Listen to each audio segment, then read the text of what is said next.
All right, we are live. Let's just give it a little bit to let people funnel in.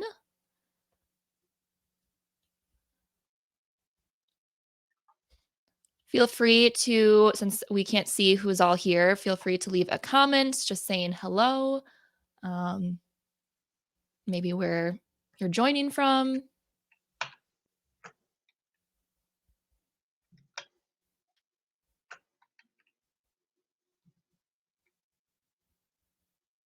Crickets.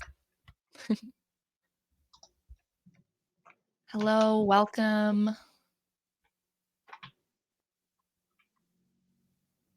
All right, so it's 10:01. We can go ahead and get started. So, if you're joining today, you know that we're talking all about thought leadership and developing a thought leadership strategy. This is a topic that's come up quite a bit, I'd say, over the past year with our clients talking about, how they can leverage places like LinkedIn, blogs, etc., promoting their kind of brand ambassadorship, if you will, and just putting kind of their own expertise and knowledge out there to promote their company.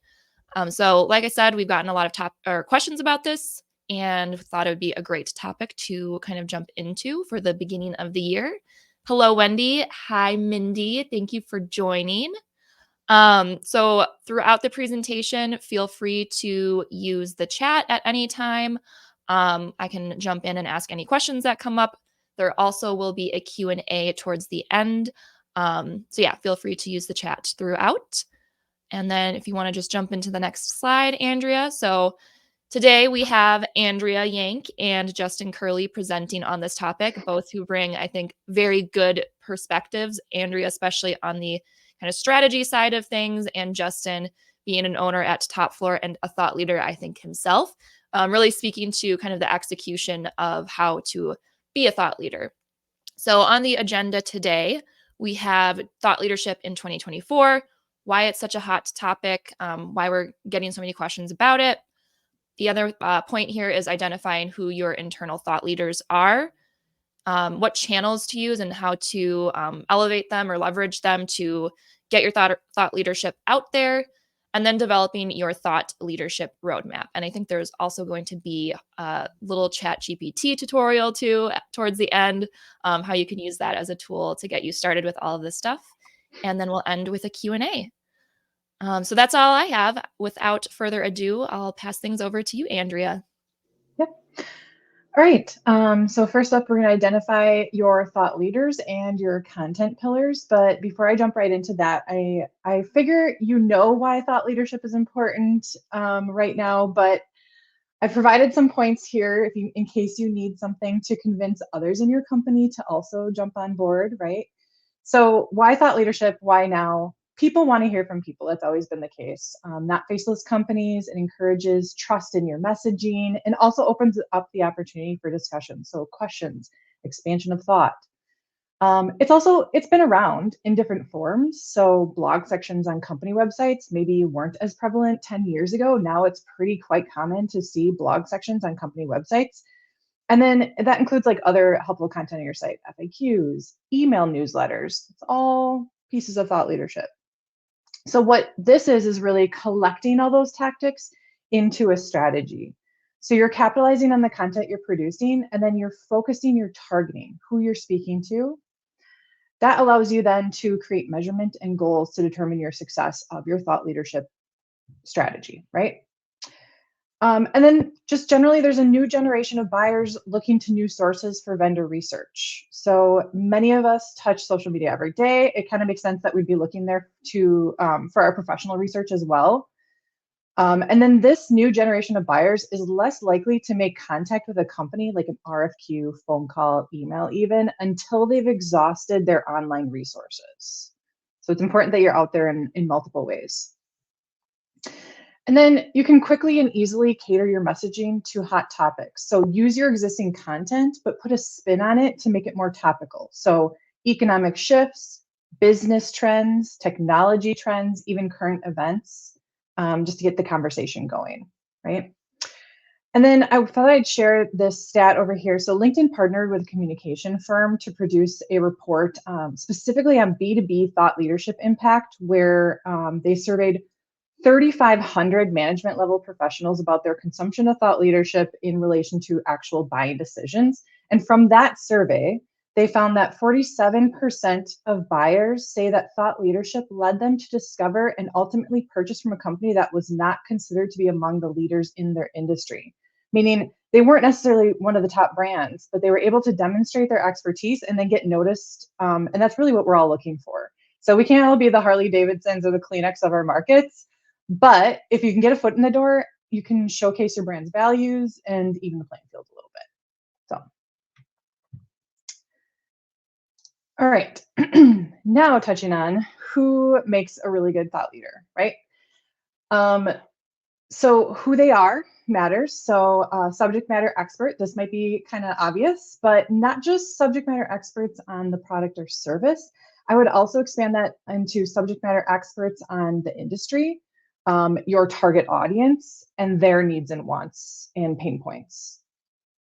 Also, who are your problem solvers and collaborators in your company? Who's frequently asked to get involved in new projects or solve for a problem, or they're the go-to for feedback on new initiatives, right? And then I would keep in mind titles. So try to diversify the level of people that you have as thought leaders. If they're all VPs or all marketers, their messaging may not reach that lower level decision maker, or it could be seen as not authentic to them.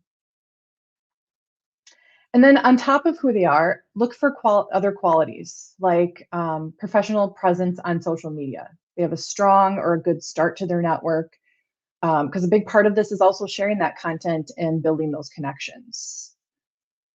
They're effective communicators, so they must be able to articulate their thoughts and explain technical things in relatable ways. That's pretty obvious there.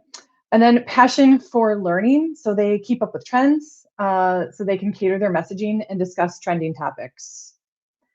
But then also passion for the company and industry. So they're authentic advocates, I'll say it again, for their company, but also for the industry, so that they can easily convey their enthusiasm for the topics that they're discussing. All right. And then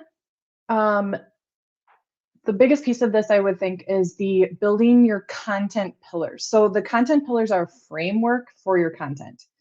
They help you be consistent, cohesive with your messaging, showcase your expertise, and then target the right audience. So first, identify your expertise. Just write it down, right? It's easier to discuss topics that you know very well. It will help you sound more authentic, again, authenticity. And ask yourself, what do you have the most experience with?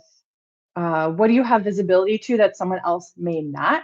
Example, like a process or a customer touch point that other people just don't have in the company. And then what do people go to you for?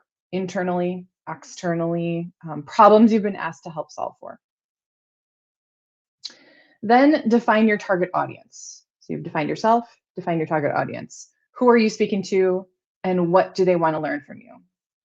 Who they are, so titles, job functions, are they similar to yours? Are they decision makers at those companies? And then research where they're active, social channels, other discussion boards, and then also on top of that, like what content in those channels that they're actually engaging with, what gets them talking. And then finally, what's their pain points? What problems are they trying to solve for? So that's going to be the really engaging content.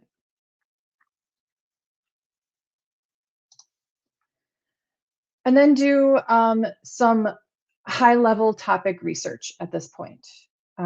So talk to your internal teams that have customer touchpoints, your sales department, your customer service, get their FAQs. Look at industry news sources like publications and newsletters. At least identify your sources at this point, so you have somewhere to go back to when you want to identify trends that you'll be able to discuss later.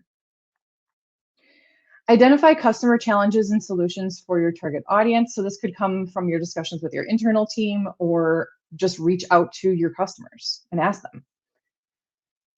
And then look at innovation and trends. So how is your industry changing, and what innovations is your is your company actually incorporating that you can speak to? And with all of that, then I would develop 2 to 3 of your content pillars that you can guide that can guide your topics and perspectives. So I would encourage one of the pillars to be application specific, where you can put out content that speaks to specific applications like aerospace, automotive, your applications. If you try to be everything to everyone, it's really hard to gather a following and then get your content in front of potential customers. So keep that in mind. Your content pillar should be the foundation of your roadmap, which Justin will discuss. And then it will help you develop goals so you can measure the success of your thought leadership strategy. Right.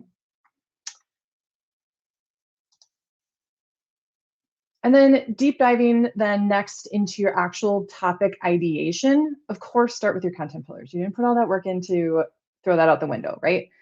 And then build on what you found in your pillar research. So you've already done that high level research, like get into the nitty gritty from there. And then some tools that you can use to help you do that. So Google Keyword Planner, you can see like what volume of people are asking or inquiring about things. SEMrush also has some tools within it that can give you the same type of inquiries. Google's people also ask a related queries. So if you just throw a question or a topic into Google search, look for the section that's called people also ask. I find those super helpful to expand on things. And then of course, ChatGPT or any other AI tool can be used for topic ideation, but also when developing more digestible outlines for your content, like blogs and videos and social posts, webinars. And then I would think about what kind of point of view can you offer on these topics?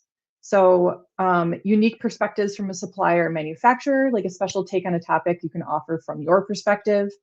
Busting myths, so offering a fun perspective on clearing up misconceptions.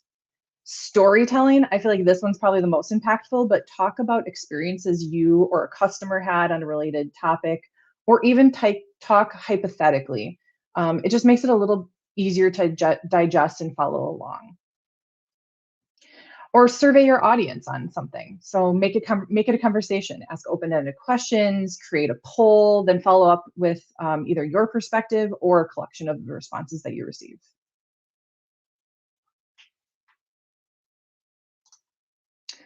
And then I wanted to throw this in here as an example of how to use ChatGPT in your topic ideation. So I would come here after gathering some of your topics and from your other sources, like your internal teams, what you've observed from customer discussions and social media, what trends you want to address, then ask AI for some outlines or subtopics. So assuming I did that and I identified that material cost fluctuation as a pain point for my target audience of component manufacturers, I prompted, give me a blog outline with five sections addressing material cost fluctuation for component manufacturers. I can then choose this or swap out things to align better with my expertise, of course, so that, again, I'm keeping it authentic to what I know. And then always come back to what you know, basically. But use this as a jumping off point. Don't I would look to your more solid resources for your actual ideation.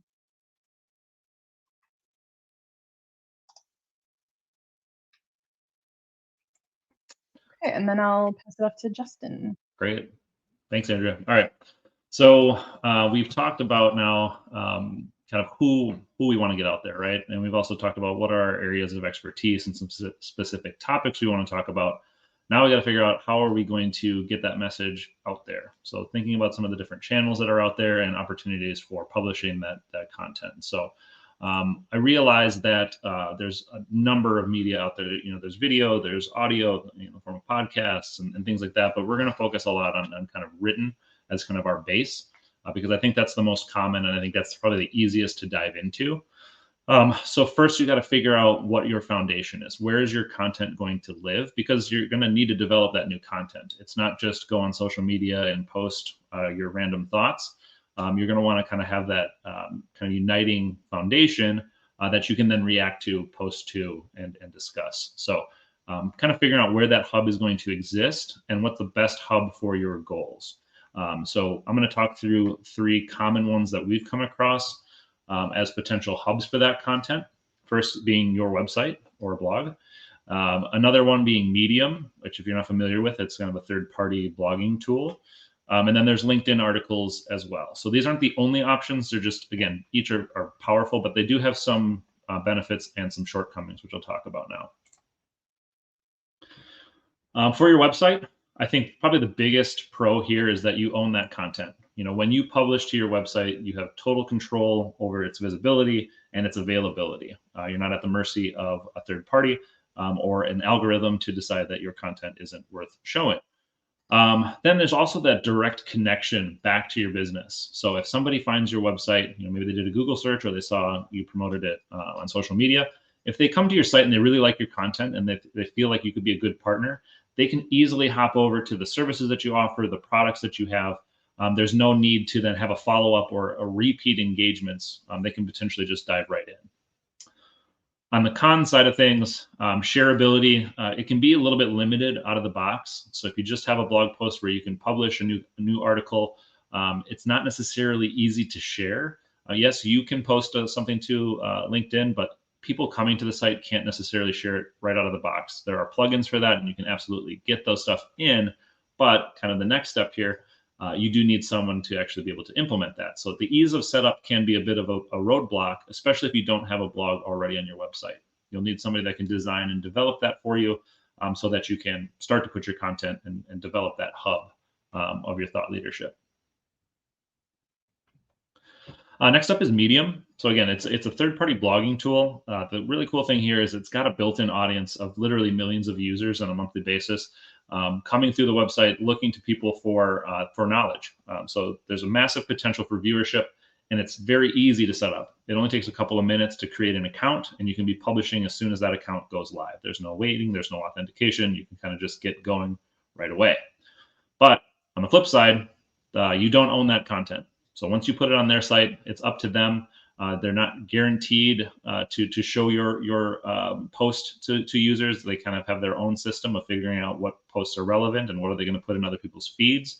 And if you do then go the promotion route, any promotion that you're paying for, you're going to be sending to Medium's website as opposed to your own. As well as having millions of users, there are also lots of authors on there. So there's going to be some competition. There's going to be a lot of content out there. So you're going to be up against other authors for that viewership. So again, things to consider before diving in to Medium. On the LinkedIn side of things, in a similar fashion, there's the really powerful audience that's available on LinkedIn, but you also have some ability to control some targets. Obviously, you'll be able to see, job titles, companies, industries people are in. You'll be able to get a little bit more information about that audience than you would be able to on either of the other platforms. And then obviously shareability is huge. It's right there in a social media platform. So once you post, not only will it kind of go into the LinkedIn articles algorithm, but then you can instantly share it to your audience. You can boost it. You can get it in front of the right people. So sharing is very easy. But just like Medium, again, you don't own that. It's not your traffic. So again, any promotion that you do will be sent to a LinkedIn article as opposed to you. And then there is a little bit of a disconnection. So I think LinkedIn articles, like Medium, it's very good for building a personal brand. So I'm getting my thoughts out there. People are coming to me for that, that there's no direct connection to the business. You have to take some extra steps in order to get people involved with your company and the things that you do. All right, so we've talked about publishing. Now, again, we're going to talk about promotion, because if you just publish your content, you're kind of just screaming into the void and hoping that people find you and come to you and engage with you. So like this gentleman in my AI generated image, you need to grab a bullhorn and start to promote your content. So take the time to do this, because you can really find a new audience with this. So advertising platforms like LinkedIn, even some options within Google search and display ads, gives you some ability to target a specific audience and get in front of the right people. So like with publishing, you've got some options here. The most common that we see, again, would be social media platforms, search ads, and display ads. So getting in front of that new audience, it can be a bit of a challenge. And again, each kind of service has its own benefits, but then you also should be aware of some of the drawbacks of those as well. So on the social media side of things, again, the biggest thing here for me is targeting. Being able to say, I want to get in front of people with a certain job title or get in front of a certain industry. those are going to be key for me because I've taken that time to define my target audience, and I want to make sure the right people are seeing it. Like just getting sessions and views and impressions and things like that, like that's all great, and those are kind of vanity metrics. To me, it's more, am I getting in front of the right person? Is the quality there? Also, unlike other advertising channels, you actually get the ability to engage with your audience. So as you post and as you get things out there, they can comment, they can share, they can react to, and you get that opportunity to kind of develop that conversation and start things off and create that connection. On the downside of things, specifically LinkedIn here, cost can be a little bit prohibitive. With that advanced specific targeting comes a higher cost per click than some of the other channels. So you just have to keep that in mind as you're building. You have to weigh the value and the kind of return on that with that higher cost. You know, is it worth getting in front of the right audience to pay a couple more dollars per click? And then organic reach. So that was kind of the big benefit of social media, kind of when it first burst onto the scene, is you can post and it can get in front of millions of people. It can go viral. But what we're finding is just posting to your page or posting to your profile doesn't get the same level of reach as it used to. Like, yes, you may be seen by your own connections, but it's really, really difficult to get out there in front of other people and quote unquote go viral. So some form of advertising is typically needed, especially when you're starting out and you want to get yourself known.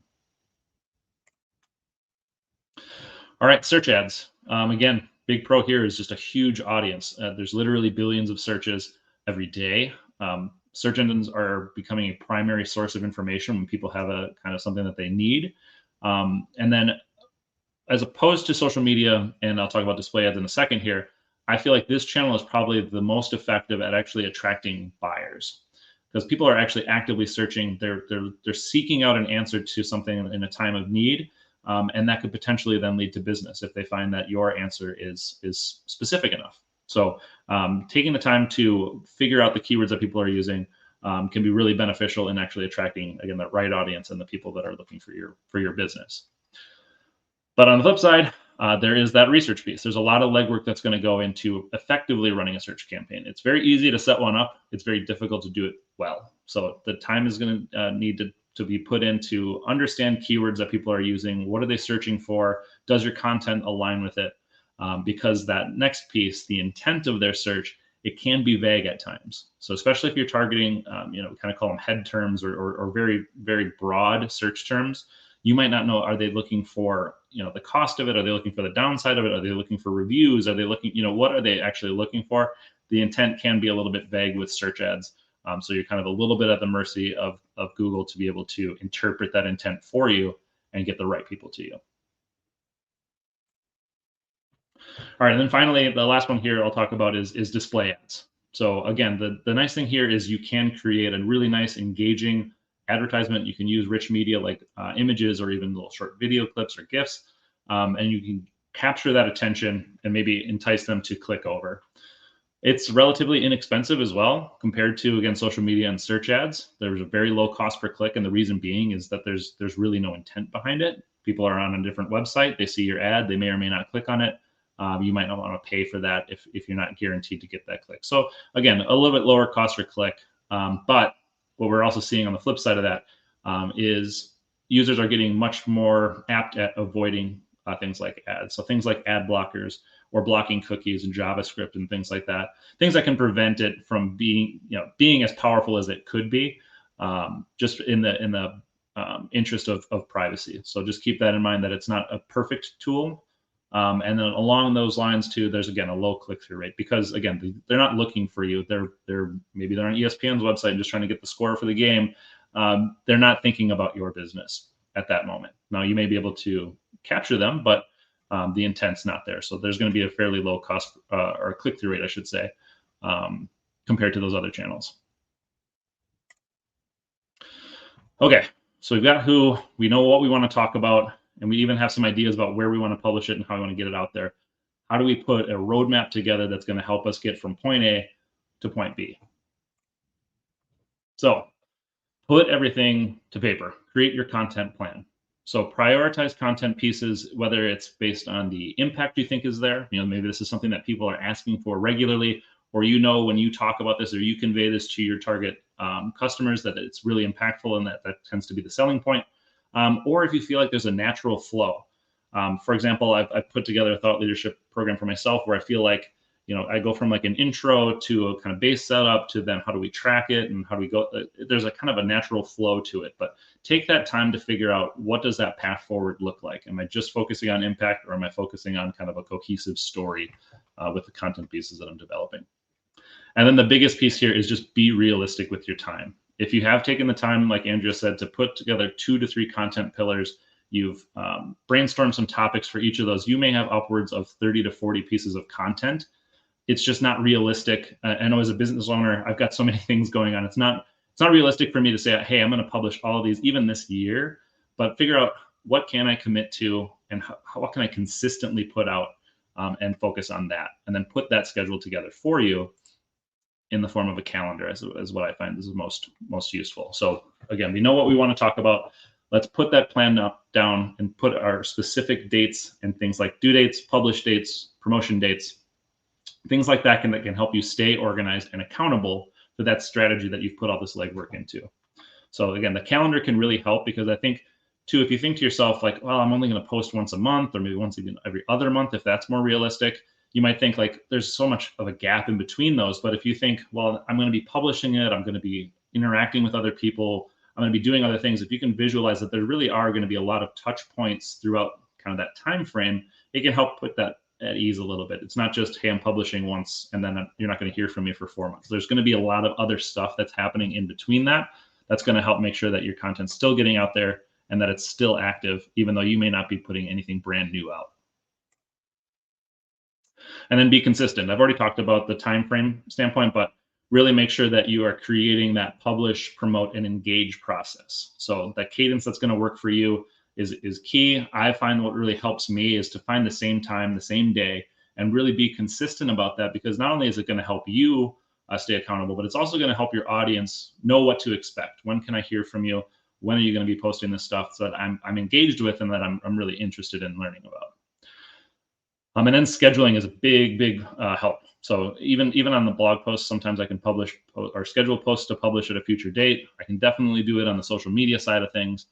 But if I've got 2 to 3 hours to dedicate to content promotion, I'm going to take all my time to just publish the post, schedule all of my social media posts about it, and do that all at once, because I'm going to have some other things, not only my own job to do, but as I'll talk about in a bit, there's going to be other things that you need to do in a thought leadership campaign. So you can always modify these things later. So if you're worried about, hey, this might not be relevant anymore, or I've had a change of thought, or maybe we can approach something a little different, you can always change these things later. Just cancel the publish and create something new. And then the next key piece to this thought leadership campaign is going to be connecting with others in the space. So yes, you're putting your content out there and you're promoting it, but you also want to show that you're engaged within that kind of larger community talking about that pillar.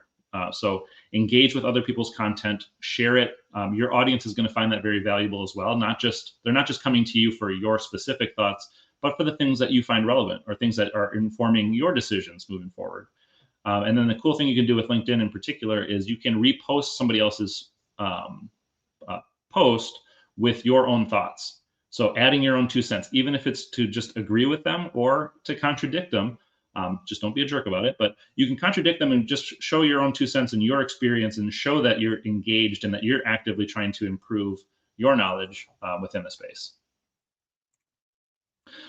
So I want to take a little side tour to kind of help you figure out, how do I find people that are active in my space? Like obviously you've got your own network right now, and those are people that are going to be relevant to your business directly, but how do you find others maybe outside of your network that are going to be active and talking about similar things to you? So the utilization of hashtags can be very impactful. Find out, if there's a particular topic and hashtag that's being used, you can search for that within the social media platform and find other posts and things that use that hashtag. You can utilize your existing connections, see who the people that you're connected with, who are they interacting with, and try to forge some connections there as well. The next one, I call it, finding complementary services, but find other thought leaders that also supply to your customers, but don't necessarily compete. So I'll use Topfloor as an example. Obviously, we provide marketing services, but I also know my customers need accountants, they need lawyers, they need other things that don't compete with me directly, but there might be people out there that are speaking into that space and trying to target my target customer. maybe I can find some people that I could interact with and create some connections there. Another good thing is to find relevant events. Things like trade shows, roundtables, and meetups can be very hyper relevant to your target audience. So really find out what they're posting and what they're putting out there to engage with. And then the last two, just take some time to Google it. Use search engines, figure out others online. What are they posting? What are they talking about? And then lastly, look at your competition. What are they putting out there, and what are they finding success with? And is there something that you can learn from that and incorporate into your strategy? All right, next up is engage quickly. I did want to throw in earlier that I do AI generated images, because if you actually take the time to look at the image to the right, it's a little ridiculous. But what I'm trying to convey here is how important it is to actually just engage with that audience and do it quickly in a timely fashion. If you wait a month to reply to somebody's comment, they're going to have no idea what you're referring to, and they're going to have to take themselves out of what they're doing to figure that all out. So as comments come in, reply with them. Andrea said, people want to interact with people. So if they're taking the time to comment, take that time to respond, create meaningful conversations in real time. And this is where that scheduling piece comes up. So if you've already taken the time to schedule out all what you're going to put out there, you can then just take an hour every day or every other day to just take that time to engage, respond to comments, and get engaged with people in that way. And then lastly here, take the time to review your results. How have your thoughts performed? The goal of the Thought Leadership Program is to develop an active and engaged audience. So how successful have you been at developing that audience? Are you getting new followers in? Are they engaging with your content? And how successful have you been there? And then if you're taking the time to promote your content, how impactful has the advertising been? So take the time to review that and tweak that approach based on what's successful. If you're seeing a certain type of post is really generating a lot of engagement, that might inform the type of post that you're going to do in the future, or which post you're going to promote in the future to try to get even more engagement with that. So take the time to review the results. All right, I've got a couple of bonus tips here. So we've taken the time, we've got our roadmap, we've got our content out there. The other thing that you can do with content, instead of just kind of like set it and forget it, is you can repurpose it. So if you're taking the time to write a really long article, really thoughtful, ultimate guide type thing, you can take some time to repurpose that. Maybe you put it in the form of an ebook or a podcast or little video clips, or maybe even put on something like this, like a workshop. You can repurpose your content so you're not having to come from scratch every single time. And a tool like ChatGPT can help in doing that. So what I'm going to do here, so I've got some screenshots, but I think that's a little boring. So I'm going to slide over and potentially ruin everything by doing this live. So I've put together some prompts so that you don't have to watch me type, because that's boring. But what I essentially am doing here is I'm just telling ChatGPT, there's a blog post that I wrote for Top Floor a while ago, and I'm asking it to take a look at this post, try to review the content so that it can better understand my tone of voice, the target audience I'm going for, and some of the key talking points. So this is really kind of just setting the foundation. I've identified a piece of content that I want to repurpose, and I'm giving ChatGPT some time to analyze it. So it's done that. It's figured out my tone of voice, some of the challenges that I'm trying to address in this post. So my next prompt is, based on that blog post above, write a podcast script that I can use to cover the same topics. I give it a framework. I say it's 20-minute runtime. My tone of voice should be helpful and informative. And I want it to include sections that I can segue kind of from one topic to the next. So if you're not familiar, Top Floor does have a podcast. It's called The Marketing Schematic. So if I wanted to repurpose this piece of content and say, hey, Ann, I want to run a podcast episode here, I've got this available. Now, I realize not everyone's going to have a podcast, but what you could do is then take this to somebody who does have a podcast that is relevant to your audience and say, hey, I'd love to be a guest. I've got a topic. Here's an outline for what I think would be impactful. I think it aligns great with your audience. Do you want to collaborate on this? And it gives you an opportunity. And instead of just putting all the work on them, again, I can say, as Ann can attest to, podcast hosts are always looking for guests, especially if it's going to be relevant to their audience. So this could be a really great value add and a great way to get your voice in front of a new audience.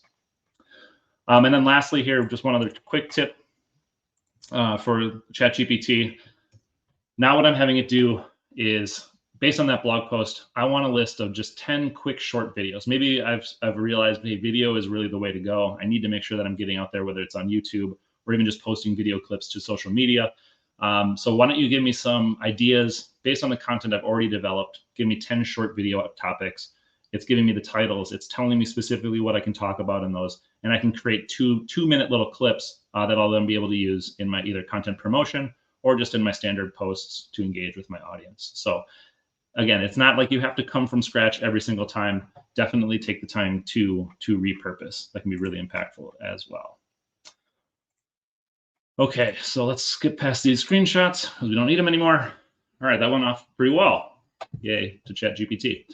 All right, and then the last piece, so similar to repurposing, but what I'd recommend doing is once you've kind of gone down this path and you've engaged with people, you've got that audience built, what I'd recommend doing is taking the time to kind of plan a larger piece of content. It could be something from scratch, or it could be an aggregation of all that you've done, but you can develop something like a huge ebook or an event that you're going to put on and pull all that into kind of one ultimate source of your expertise that your audience is going to be really thrilled to engage with, and then promote the hell out of it.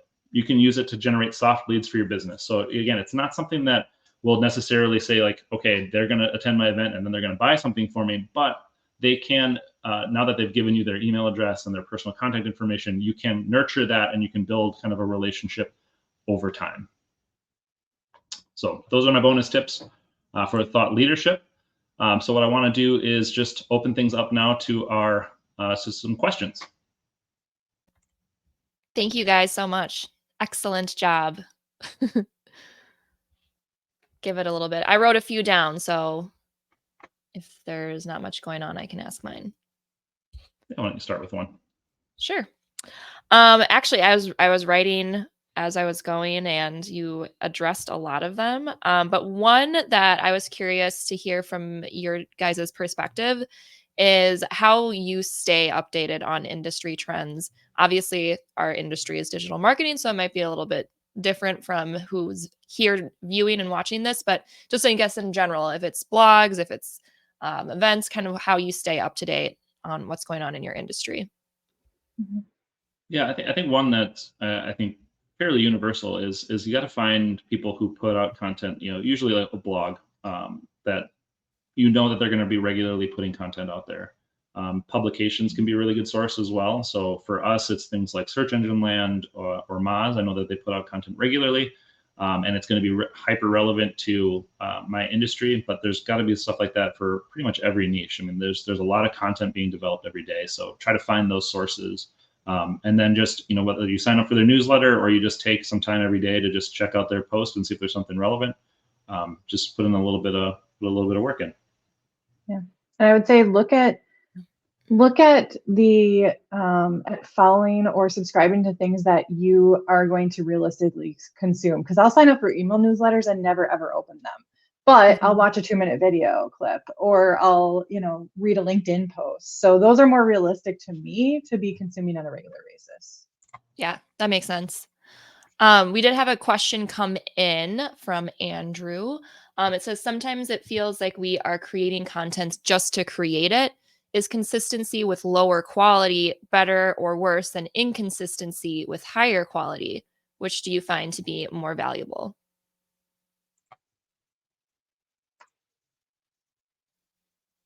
Okay, well, Don't all jump at once. I think the quality and the feeling like you're creating content just to create it comes from maybe not having a goal around things or not having those content pillars. So who are you speaking to, and what is your goal for that content? Might help you kind of develop more, feel like you're getting out the right type of content and it's actually being valuable to the audience that you're speaking to. So I would encourage you to put goals around your content. Yeah, and whatever you can do on a consistent basis. And again, feel good about it. The goal isn't like, hey, you have to post every day. Nothing crazy like that. But figure out a cadence that works for you. And if you are putting together really high quality, well-researched pieces of content, obviously that's going to take time. So adjust that, and like Andrew said, have a goal behind it. What are you trying to accomplish? And if you feel like your larger content is going to take you longer, then put other types of touch points within there. Like maybe then it's a social post that only takes you, 10 minutes to come up with, but you're, setting the stage for that larger piece of content. That might make it feel more consistent. Yeah. Yeah, I think going back to like just the time management of it that Justin Mhm. touched on, of just being realistic. Obviously, quality is always going to be better than poor quality. Yeah. But if that means that instead of, writing a blog once a week, it's once a month, I think that's totally acceptable if that's something that then you can hopefully commit to. Mhm. Um, no other questions have come in. Do you guys have any tips, like personal tips or tricks you use for like time management, this stuff, time management and this kind of execution? Like, do you block off your calendar or like how do you get it done? Yeah, I mean, for me, it's definitely blocking off the calendar. I find I'm much more productive in the morning. So I Mhm. just set aside an hour from 8 to 9 a.m. to just either if I have a piece of content I need to develop, that's what I'll spend that time doing. If I've already published that and have my posts scheduled, I'll use that time to find new connections, or even just scroll through LinkedIn and just find, what are people talking about, maybe get some inspiration for some future things. So definitely for Mhm. me, what works best is to put it on my calendar and make it consistent. So for me, it's Monday, Wednesday, and Friday, 1 hour in the morning to kind of dedicate to that thought leadership piece. Definitely. Yeah, I probably need to do something like that. Just Yeah. scrolling through LinkedIn randomly on a Tuesday night is Mm. has been kind of my go-to to keep up with trends, especially. But Yeah. as far as producing, then I do actually make the time. Yeah. But But Yeah. then you can schedule if you want to repost something so that it doesn't look like you're a psycho at 9 o'clock at night looking at LinkedIn stuff. You can schedule it for the next morning. So it exactly, looks like, hey, I'm a exactly. normal human being and I put things out Exactly. at normal Yep. times. Yep. If the idea comes to you at midnight, you can Yeah, preset it's that. perfect. Oh gosh, that has Scheduling happened to me. scheduling's your friend. Mhm. Kind of a related question came in. Do you use a program that you preload all content into? I feel like Andrea, Hmm. you might have some ideas around this. I don't know that either of you do it for your own personal pages, but any ideas around like if you were to manage this for a group of people within your organization, Oh, any sure. tools out there like that? Sure. Yeah, so there's social media management tools, especially like Social Pilot or those types of things that you can schedule stuff out for. So like we could create a large content piece in one quarter and then schedule out posts in a regular frequency for another account. That's an easy way to kind of use that and then get it all done basically at one time. It's Mhm. up to you to then go back and engage with the people who are actually consuming it. But yeah, that does help for sure. Yeah, I'm Yeah. I'm still in the phase of making sure that I'm able to follow his calendar and do it consistently before I get to the point of investing in a tool. But I know one Yeah. that I've heard people talk about a lot. It's called Taplio. Mhm. It's specific to LinkedIn, but it does have some additional AI features to it. Things that can help with writing posts, things that can help engage with different audiences, and help you schedule posts for the future and look at the engagement of those. So there's definitely there's no shortage of tools out there that can help with that. But yes, as you mentioned, natively, it can be a little bit challenging. You can definitely schedule within LinkedIn, but there's not like a nice little hub you can go into and view all your stuff and Right. look at that. Yeah, it's not as user friendly as some of the other platforms. Yeah. Mhm. Agreed with that. Liz mentioned Buffer. I believe that's kind of like a social media management scheduling tool is a good one. Cool. I believe those are all the questions we have, and we've got about a minute left. So I just want to, I'm going to pull this screen back up real quick. Just let everyone know we have a couple of top floor events coming up. We have our manufacturing roundtable on Wednesday, February 21st. We'll actually have a guest speaker come in for that one to talk about the latest 2023 Wisconsin manufacturing report, which we're really excited to have. And then the conversation will mostly be centered around growth and developing growth strategies. And then we have another workshop coming up too in March, and that will be with me and Andrea, and we'll be talking about manufacturing marketing growth with digital. This is actually a follow up to one we did at the end of last year, talking about kind of how to strategize, and then this one will be more about implementing that marketing growth plan. So actually, I'm just going to make sure some of these links are in the chat so you can sign up for them right now if you want to. And then for that round table, You can use the code top floor, all one word, all caps, to sign up for that. So that is the link to our events page. Thank you all for joining. And yeah, thank you, Justin and Andrea. That was great. Super informative. Absolutely. Hope it was helpful. Yep. Okay. Thanks, guys. Bye. Thanks.